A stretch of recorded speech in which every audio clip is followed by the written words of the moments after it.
Before the names you recognize, before Rothschild, DuPont, Medici, or Orsini, there was a single point where the lines were not as divided: Troy. In the earliest chapters of L, Origin of the Blood, the structure is different for a reason. The book does not begin with separate families, separate empires, or isolated power systems. It begins at a time when the bloodlines were still unified, before the branching, before the fragmentation, before the identities you know today were formed. Back then, there were fewer separate families. Around the time of the Trojan War, roughly 1050 BC, as outlined in the text, the world looked very different.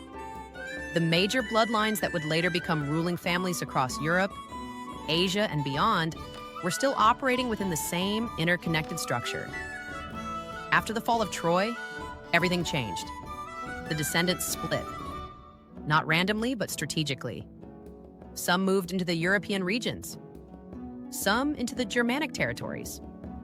Some into the Mediterranean, Slavic, and Asian regions.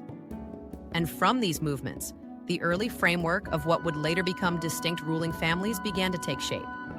These are not separate stories. They are the same story, split into multiple directions. From these branches, the lines that would later become the Merovingians, the Carolingians, and the European royal houses begin to form.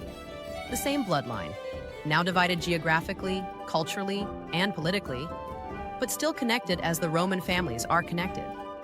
This is why the book is structured the way it is. The early chapters move through history as a single continuous narrative because at that time, the bloodlines themselves had not yet separated into the distinct families you recognize today. Each family-specific chapter traces the genealogy back to this time, as stated, so as not to be repetitious.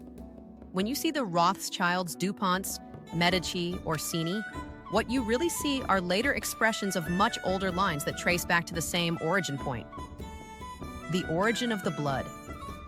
Troy is not just a historical event in this context. It is a convergence point, a moment before division, a moment before the web expands. Understanding that changes everything, because it means these families were never truly separate.